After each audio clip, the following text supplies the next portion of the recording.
welcome back to the Sophos Naked Security Podcast. I'm Anna Brady and I'm here with Sophos experts Greg Iddon. Hi, Anna. Hi, Fido. Oh, for God's sake. And Peter Mackenzie. Hi, Anna. Hi, Peter. As usual, we've picked the top 3 stories from the week to discuss on the podcast. Coming up on today's show, Greg tells us why Mozilla's been talking to Congress. Peter talks about the Sophos Threat Report 2020. And I'll be covering Airbnb and how they're dealing with scammers.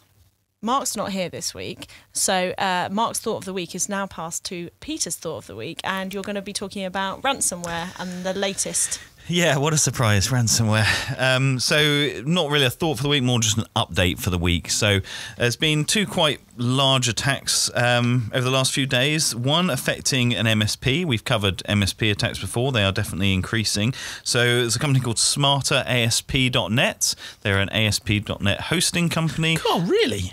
Yeah, I know. How do they think of that name? I know. It's clever, isn't it? They were smart.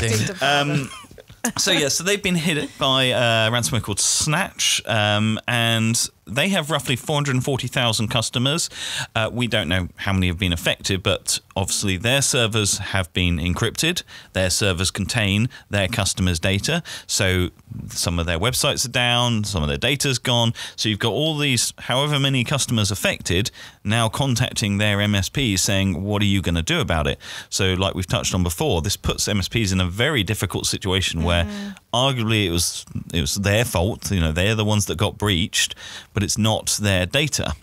And if they can't restore from backup, they're pretty much forced into a position where they have to pay, which is a nice little trick for the attacker. Who's going to be paying? Is it going to be MSP? They're going to be passing that cost on to their customers? Cyber insurance, most likely, but yeah. But then passed on to their customers after that. And then the other ransomware we've seen come back into the news is MegaCortex. So this is one that was sort of first discovered earlier this year. I think around May we published some papers on it.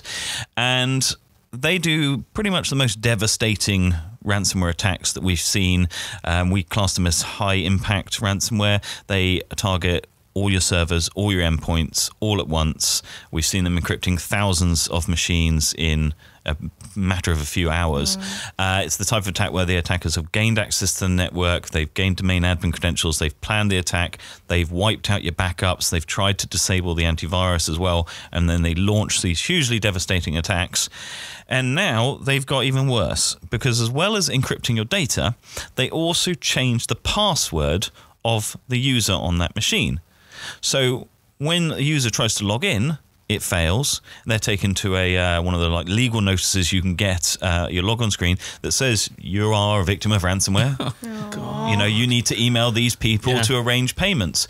So it's another problem that the IT staff have to solve. An interesting twist in how these ransomware groups can put you into a chaotic situation where you have no choice but to pay. It's devastating. Are these the same guys that were doing like Christmas time attacks? Like they were actually launching attacks on holidays, on weekends, times when the new admins wouldn't be there to respond. Or I don't know about Christmas, but MegaCortex came around early in the year. Although the rumours are, and they're pretty strong rumours, that the people that did MegaCortex are also the people behind Locker Goga ransomware. Right. So they've been around a while, and they definitely target when the admins aren't ready, basically. So, yeah.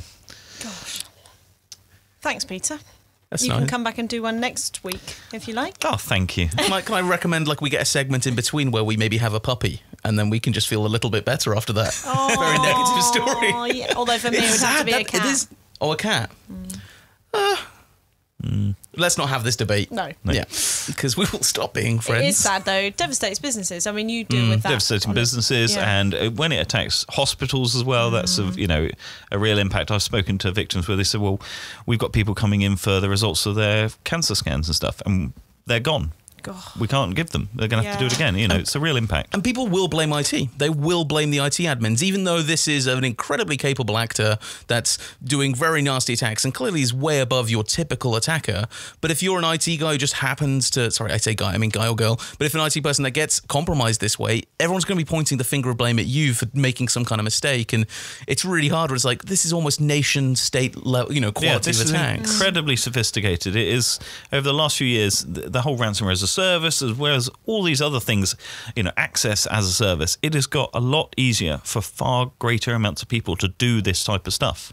Greg, this whole DNS over HTTPS seems to be getting a bit political. Do you want to take us through the story? It is. We have talked about this in the past on the Naked Security podcast, but it is heating up, and I think it's certainly something we should keep discussing because it is about the fundamentals of how the internet works. So yes, Mozilla have basically come out and said that ISPs are lying to Congress about encrypted DNS. So DNS over HTTPS, it's continued to rile up a lot of heated debate in the past weeks among security professionals, internet service providers, internet companies, but now also legislators. So on November 4th, Mozilla posted a public letter addressed to the United States Congress, and it urged them to just take the lobbying that's being done by the broadband industry against things like encrypted DNS and take that with a pinch of salt. This comes in light of Mozilla announcing, I think it was back in September, when they're going to be turning on DNS over HTTPS by default for all their Firefox users in the United States, and that's going to be using Cloudflare's DNS servers for this feature. And then days later, actually, even Google have also said they're now investigating DNS over HTTPS, and they plan to be releasing it too. So yeah, I guess we should. Yeah, what is DNS over HTTPS? So yeah, it's probably a good point. Let's go to the fundamentals. So let's start at DNS actually, because I think we say things like DNS, IP address. Maybe let's explain what they are. So DNS, the domain name system, it's effectively the internet's phone book. It converts human readable URLs in like nakedsecurity.sophos.com and converts that into an IP address like 1.2.3.4. So it's effectively converting URLs into the computer's telephone numbers. Right. And every time you type in a URL, you're making a request to a DNS provider to tell you what's the IP address for this URL. So DNS over HTTPS, it's a new technology that makes these translations of URLs into IP addresses over an encrypted secure connection.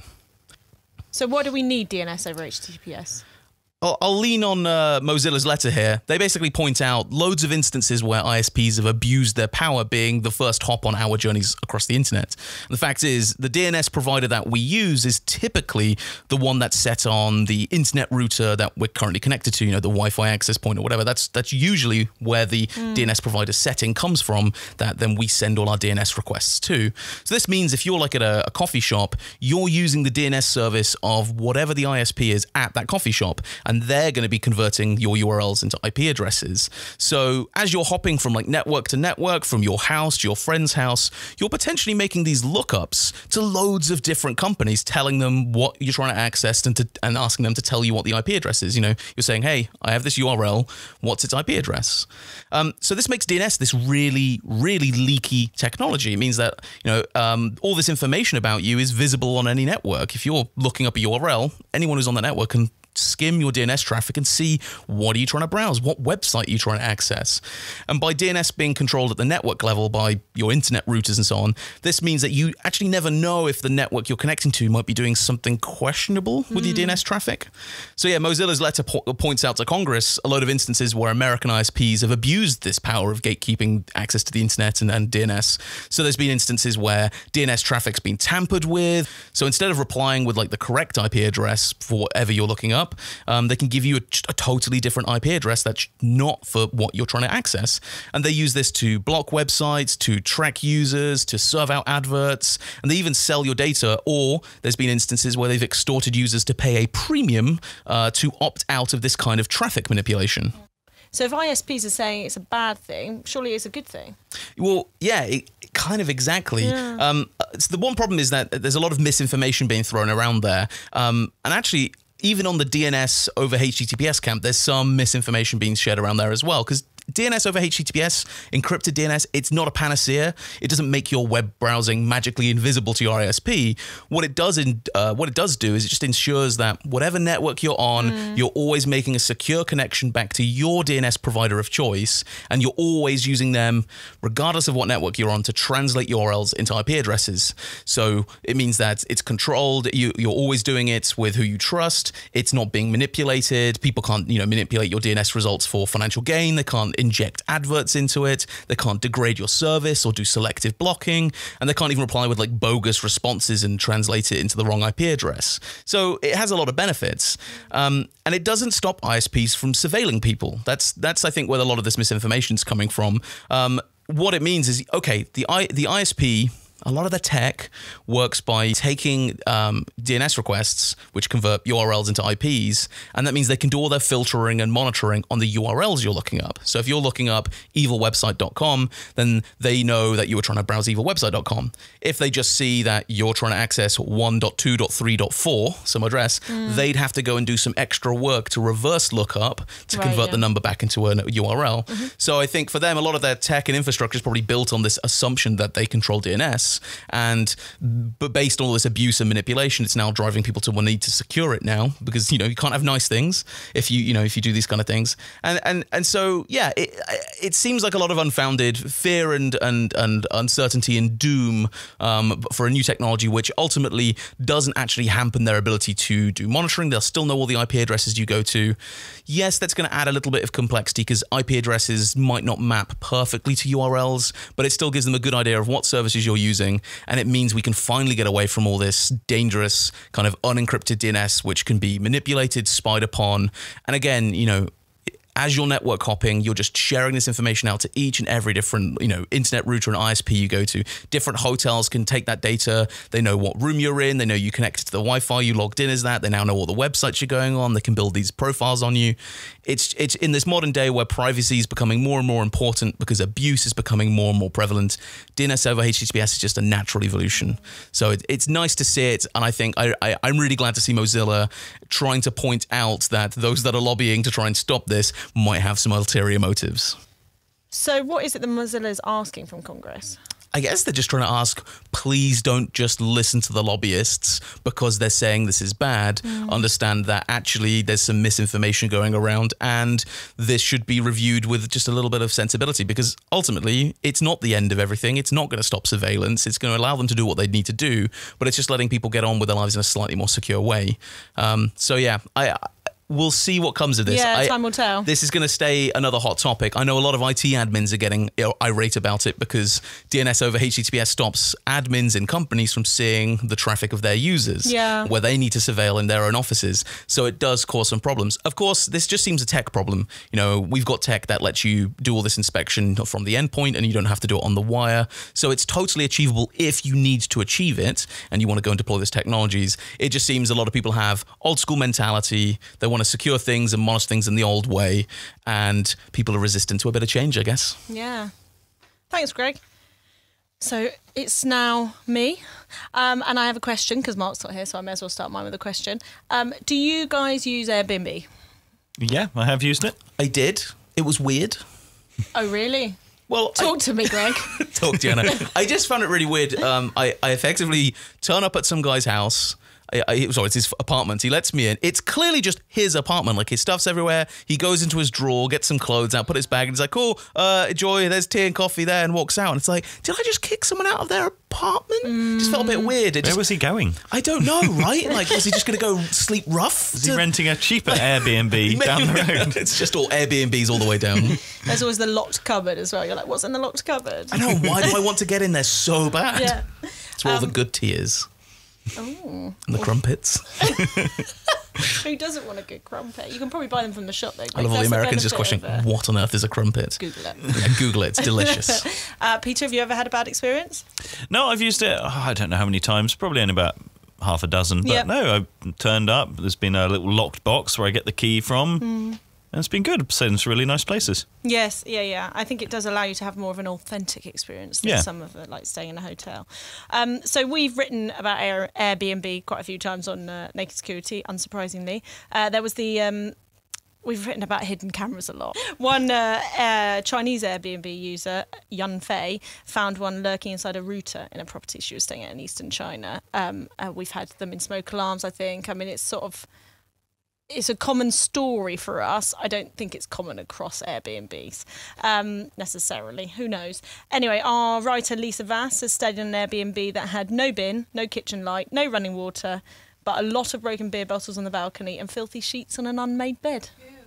Disgusting. Is she in my student apartment? Did it have sticky floors? Yeah. She's in my student apartment, yeah. The worst I've had is an apartment in Dusseldorf that had a back door that just wouldn't shut. So it wouldn't lock and it wouldn't shut as soon as we opened it.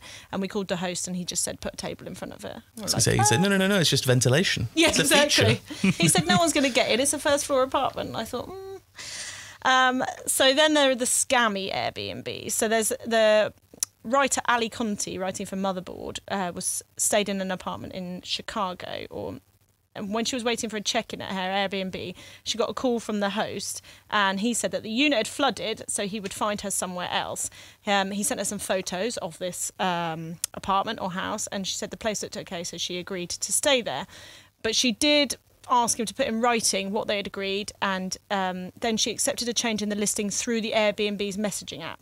So you've got a person, really unfortunate event, place has been flooded, going out of his way to find her a new place. Exactly. What a nice, sounds great. Nice host. Yeah. So she got an Uber to this new place, but the address wasn't they couldn't find it from the address, but they did sort of end up stumbling across this place, and it didn't exactly match up to what she wanted.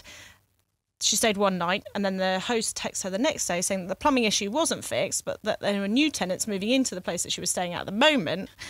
So she had to book a hotel and move down. So obviously she complained to Airbnb, but she only got a third of the price back.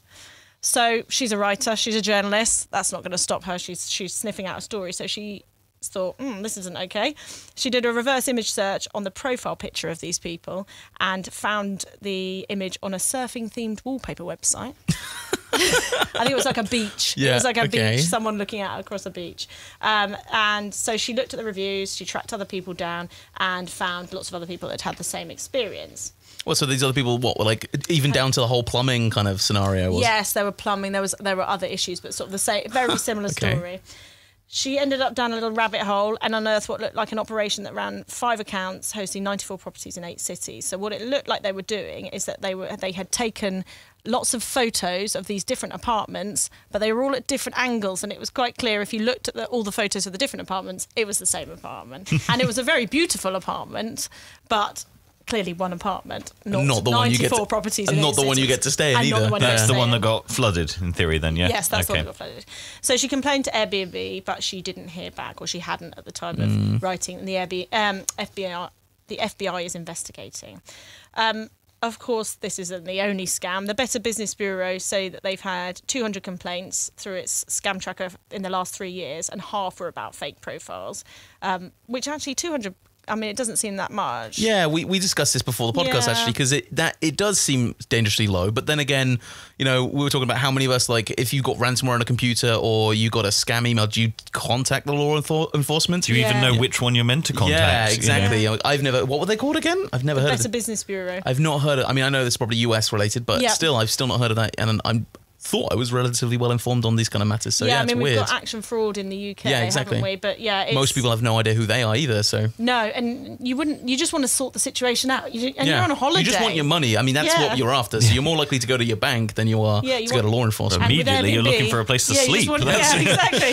Just want to put your suitcase down. Obviously, fake profiles doesn't necessarily translate to a bad customer experience. I mean, that was a bad customer experience in that he wouldn't let me lock the door. But the place I stayed at in Dusseldorf, he said we weren't allowed to tell anyone in the neighbouring apartments that it was an Airbnb, because presumably he didn't want to get caught for subletting. But in general, apart from the door issue, the place was very nice. It was very clean. It was nice to be able to stay in an actual apartment rather than, I like the self-catering aspect of Airbnb. And it's big business. On any night, 2 million people stay in Airbnbs in 100,000 cities across the world. That's a little fact for you there. Wow. Great marketing. Thanks for doing that for them. You're welcome, Airbnb. Yeah. You're welcome. So obviously this hasn't been great press for Airbnb. Motherboard's a big site. So a week after the story was published on Vice, Airbnb CEO Brian Chesky pledged that by the 15th of December 2020, every home and host would be verified. Sounds good. 2020? Yes, so it's going to take them a year. They're going to start on the 15th of December 2019. It's going to take them a year. And what are they doing exactly? We don't know. I'm not clear. That wasn't clear. And that sounds like that's a huge manpower thing. They got to throw human beings at that. Well, so yeah. Got to train them on how to vet them. Someone's got a great year of holiday visiting all of the places. Well, that's how traditional holiday letting places would do it. But how would they vet this? I mean, I don't know. It's 6 million listings in 191 countries and around 650,000 hosts. I mean, that's a lot of work. 650,000. You've also got all the new ones they will get within that year as well. I know. So he's also announced the Airbnb guest guarantee. So if someone checks in and the apartment or house or whatever doesn't meet their accuracy standards, in quotes, Airbnb will put you somewhere just as nice or give you 100% back. I'm not exactly sure of the accuracy standards. And I'm trying to understand that. So the scammer puts you into another place. Mm-hmm. They've already got their money. Yeah. Airbnb has this quality guarantee, whatever you call it. And if it means that you have been scammed, they will refund you.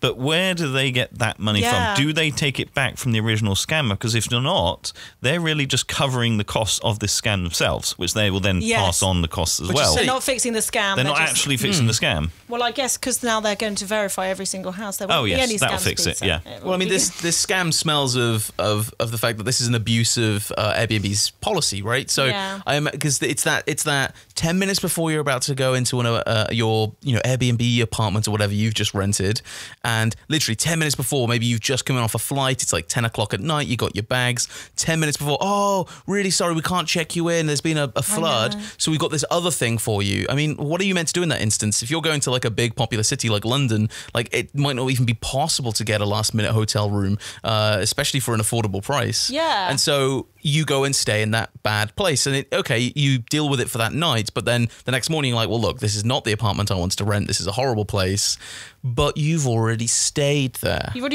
And you don't want to then give a bad review necessarily, because you're working off the host, you want the host to give you a good review, because then if you want to stay somewhere else, you don't want to have a bad review on your profile. So it sounds like the scam is effectively just gaming the Airbnb system. This is a flaw in their entire business kind of architecture, right? Yeah. Like the way they do this. Because you've agreed to stay in this apartment, and that's it. That I guess you can't get your money back because if you wanted your money back, you shouldn't have accepted the alternative. You accepted it. We don't know exactly about how the guest guarantee works. So if you check in and it doesn't meet your accuracy standards, they'll give you money back. I don't know if that means if you've stayed there one night. So does that make you feel better about staying in Airbnb, or do you think it's just PR fluff? I mean, the fact that they said they're going to vet it, the fact that, so because there's a whole year of effort, that certainly at least seems like they've got some idea how they're going to do it. But as always, I think the lack of transparency here on how they're going to vet things is that's the proof will be in the pudding, right? It's until we see how they vet all these 650,000 650,000 hosts 6 million listings. I think they've got to vet both. So until we know how they're going to do that, it does certainly sound just like a nice bit of PR. It definitely makes me rethink the concept of Airbnb. I mean, when you go and book a hotel, you may turn up and there's actually some construction work they didn't mention, but there may not even exist. There's no one that's physically vetted these places. I only used Airbnb a couple of times, but I did use it extensively while traveling out in sort of Eastern Asia. And in those moments, strange place in the middle of nowhere where you've gone based on an internet posting. I mean, it is kind of terrifying. I mean, you can be in some very vulnerable situations, and it feels like this is possibly how they're abusing that. Yeah. I know Chicago's a bit more of not a first world city, but I'm sure these kind of scams could be taking place all over the world. Yeah. And there's certain areas where you're in such a vulnerable position, you just want to get indoors. You don't want to be outside. It could be late at night. So I have no idea how they're going to achieve this. No. Yeah. I think you're right. This seems just a flaw in this. It's like, Airbnb is a hotel chain that owns no hotels. Uber's a a taxi company that doesn't own any taxis. They're shrugging off that responsibility and putting it onto other people, and the customers just have to pay the price. Yeah. I got picked up by an Uber driver when I called a taxi company last weekend, and they had no license plate, and they said they're just doing a bit of a sub-taxiing, which is a bit dodgy. What? I know. That does sound super dodgy. Yeah. Hi, I'm your Uber. Get in. You I haven't didn't called order an an Uber, but I'm your Uber. Get in my Uber. Do you know how I didn't knew? ask for Do you Uber. know how I knew he was an Uber driver? Because he was very, very nice. Oh, really? And that's how you know that they're Uber drivers, because they have to be really nice to you. So I they thought get it's their the 5 Prius. stars. Yeah, there's that too. Okay, so to finish on some tips, because you know how I like to finish on a tip. Airbnb say, make sure you take a long, hard look at the listing. I like staying at Airbnbs, but I am always really careful. Obviously, who knows what's going to happen to the next time. You just like raiding people's cupboards, don't you? I just like having a nose. Yeah. So always read the host's profile and listing description thoroughly, and pay special attention to the amenities, the house rules, and the cancellation policy. Cancellation policy is a good one to check. Yeah, totally agree. Read the reviews. So I'm very thorough at reviews, and I would never get one that doesn't have more than, say, at least 10 reviews. Obviously, we know reviews can be gamed, but if you read them thoroughly, you can get a sense of whether someone's stayed there. So it's the Airbnb says, look through feedback from past guests to help find the right fit for you. You'll find ratings on several quality dimensions like cleanliness and accuracy, and detailed reviews with authentic feedback. Guests can only leave a review after they've stayed with that specific host. So you know the feedback you're reading is based on someone having stayed there. I'd argue. Well, they didn't That stay there, could right? be Yeah. That's the problem with some of these. Yeah, exactly. Yeah, you just get your mate to do it. Don't be afraid to ask questions. So you can, before you've booked and after you've booked, you can contact the host and ask them anything you're worried about, and you can always quiz them a bit on the place that you're staying at. Keep all communications and payments on the Airbnb site. This is a big one. I mean, it's the same with many sites like this. They redact phone numbers, email addresses, and URLs. Obviously, they can scammers can find ways around it, but if someone tries to move you off Airbnb, just don't let them. And as always, be wary of messages that look like they're from Airbnb. So anything you get in your email, always be careful. If someone's trying to contact you from Airbnb, they'll do it through Airbnb. Stay safe out there, guys. Can you sort by like the worst reviews, like you can on like Amazon and so on? Because if you can, that'd be great. I honestly, if anyone's listening, if you ever are bored, just go and find any website that has reviews and always sort by the worst ones. I love They're that on Amazon. entertaining. On Amazon, Amazing. it's so good. Like people really angry at the £4 pair of slippers because somehow they didn't survive the walk through the Andes that they took them on. You know, and it's fab. So you know, there's my other tip. Greg tips, useless but fun. Have you looked at, it's not really related, but if you looked at North Korea on Google Maps, if you zoom in and go to like whichever cities and you look at the reviews people have put in for the parks and stuff like that, and it's all just people messing about going, yeah, it really is a park. They weren't lying about this one. We should, that's... I know my afternoon, sorted. Yeah. So, Peter, over to you. Last week, Sophos Labs released its 2020 threat report, looking at the state of threats this year and next. Can you talk us through the report? Yes, so I'm not going to go into details. So it's a 30-page report. So if you do want to have a read, just search Sophos Threat Report and you'll find it. Sophos.com/threat report, I think. Or that It as is well. Sophos.com/threat report. Oh. There you go. So we're talking about our predictions for the future. So we've got, obviously, ransomware is still a massive thing. We don't predict that it's going anywhere. It's just going to get worse. We've got more and more people moving to the cloud, larger and larger amounts of data, plenty of targets there. We're wondering, are there going to be any changes in how ransomware sort of locks you out of your data? Because one of the biggest hurdles for ransomware is how long it actually takes to encrypt data. That's the slowest part of the attack. Right, okay. So will there be some change? Will we discover some new encryption technique, quantum computing, ransomware, something like that? I can tell you what the best technique would be. Just go inside everyone's spreadsheets and just change all the numbers. Yeah, exactly. Can you imagine? Yeah. That scares me. Yeah. And then, of course, we've got MSPs getting targeted even more. And, of course, you could even have the people that make the software that the MSPs use being targeted, taking it one layer further up as well. And, of course, we've seen attackers getting caught more as well, tracking the Bitcoin payments, things like that. So maybe they will move away from Bitcoin to more anonymous revenue sources like Monero or the other digital currencies out there. And we've done a bit of research into the mobile malware. So mobile malware is kind of... I don't think people take it as seriously. In my opinion, they don't take it seriously as normal, it's crazy. stuff on a Windows computer, for example. But we found that there's more and more malicious apps sneaking their way into the Apple Store, the Play Store, getting past the scanners these companies use to try and identify this stuff. And then we've got the discovery of what we call fleeceware, where the idea is you make a legitimate app. It does some menial task like convert a video to an animated GIF or GIF. I forget which one I meant to say. And it's a GIF because it's done in a jiffy, but because everyone's humans, we call it GIFs. Because screw calling it. Done in a jiffy. That's why it's called a GIF, because it was done in it's done in a jiffy, even though they're like 10, 20 meg in size. Also, it's not done in a jiffy. Is that not very English?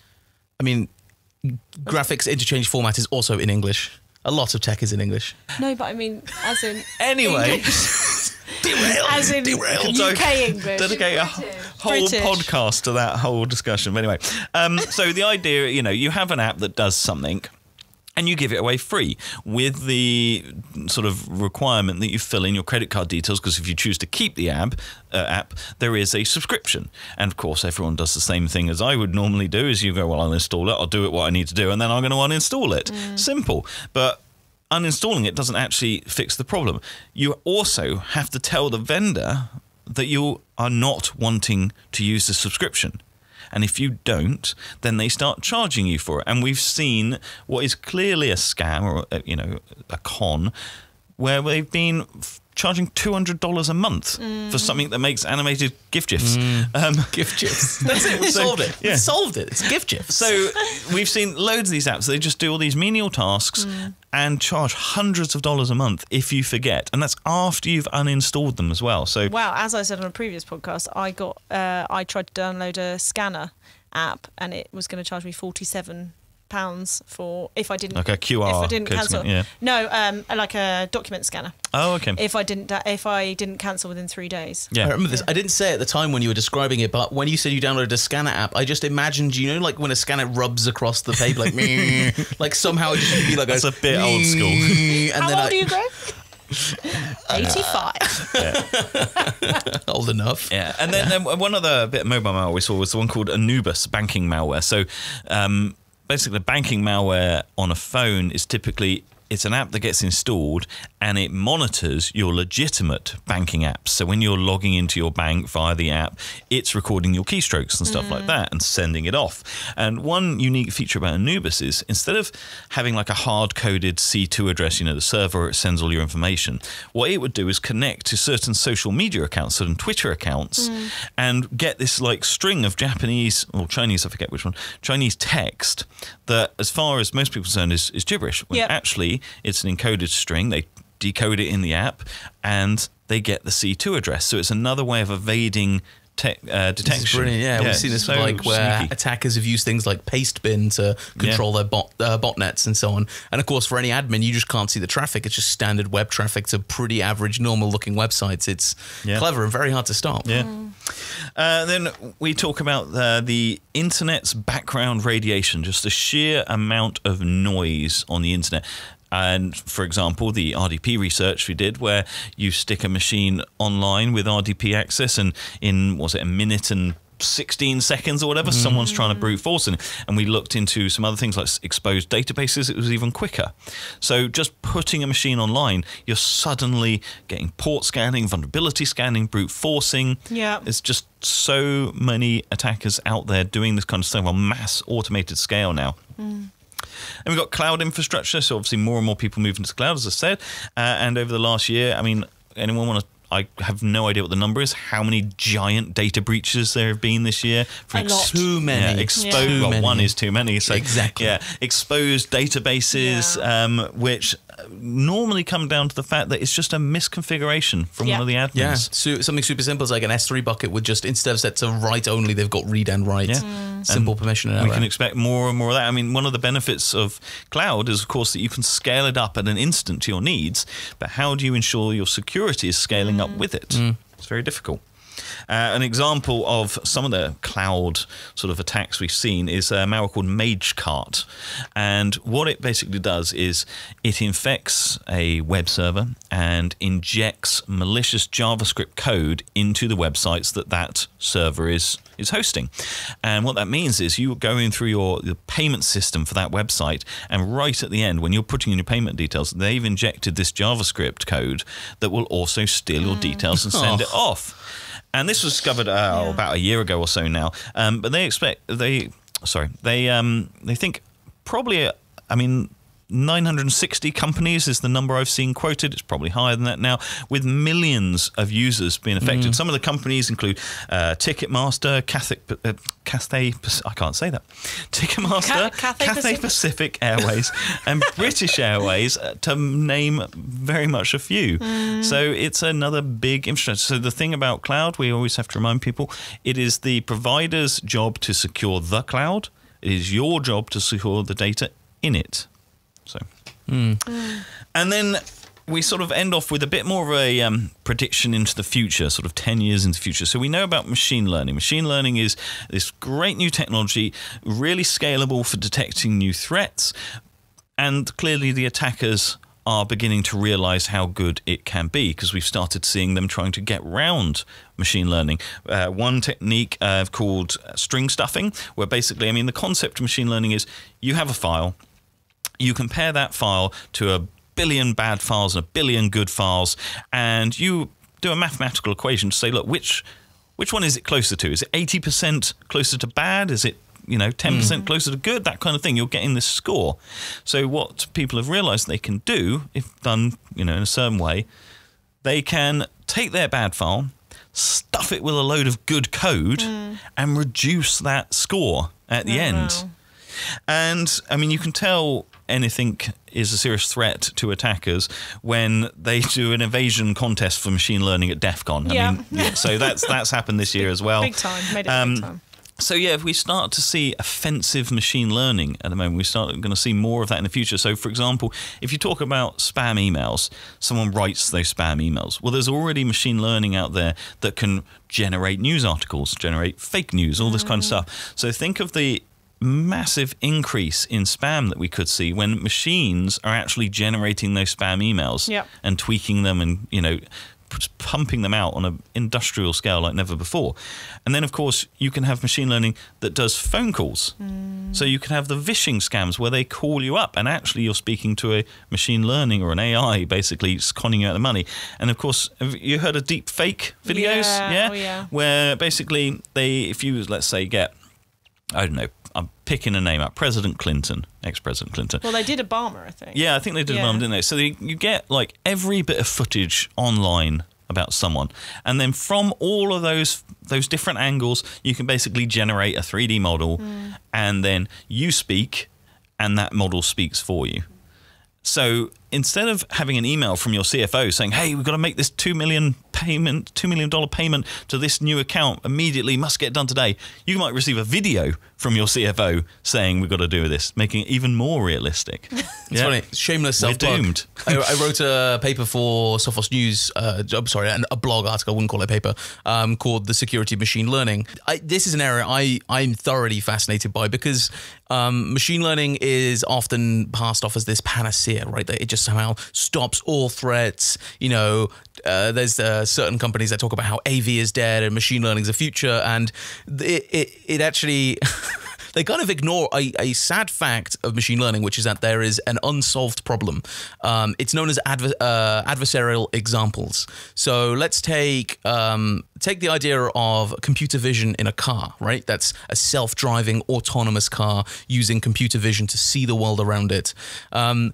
So what you can do is you can train a neural network to try and attack another neural network. And the idea is that you keep generating examples and mutate them until, that whatever you're attacking misidentifies something. And so what this results in is there's these things, these adversarial examples, like a sticker, right? If I don't want to have facial recognition, I could wear a t-shirt with a symbol on it that a neural network has generated and found thwarts facial recognition algorithms, and bam, I'm invisible to facial recognition. Or the most terrifying one, back to the autonomous car, is a sticker that you can put on a stop sign, and now that computer sees a stop sign, but it doesn't.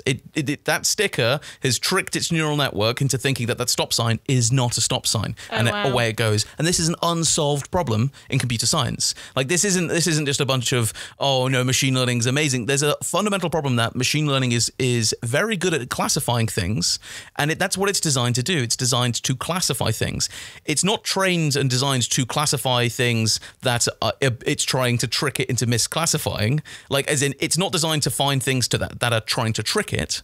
It's trying to just classify stuff. So it just suffers from a real problem. This is why we still put traditional AV on an endpoint with machine learning, is because you kind of need the two. In many cases, you need traditional AV to protect your ML from being attacked like this. I remember one example, and I apologize, I can't remember the person I did this research, but they took a load of pictures of normal things. So the main one I remember was a yellow school bus driving down a road.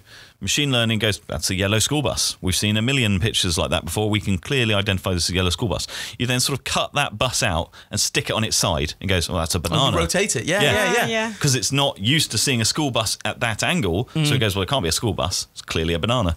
Yeah, it's terrifying. I mean, it's one of those things that, like, machine learning, it can seem like absolute magic, but it's in many cases, it's incredibly simple.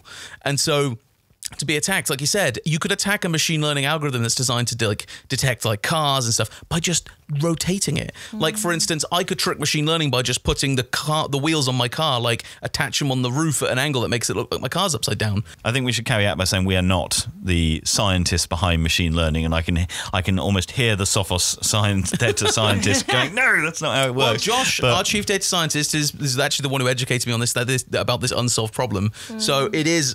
I think this is the importance of machine learning is incredible, right? And we need to take and it does do amazing things, but you can't just solely rely on it. It's the same way, like, you all eggs in one basket, right? It's layered security, layered silver bullet. Exactly, and it's the same facts as always. Yeah. Oh, thanks, Pete. That was really cool. Thanks, Peter. Yeah. I need to read that report now. I really should. You should. Yes, everyone. Sophos.com/threat report. Yeah. Exactly. So where can we find you on social media, Peter? At Alt-Shift Print Screen. On Twitter. Sorry. Greg?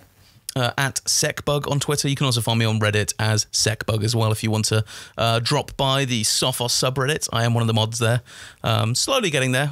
We don't have a lot of presence on Reddit yet. It's not been something we've invested in, so come hang out. Come hang out at the Naked Security one if you want to. Come get some upboats.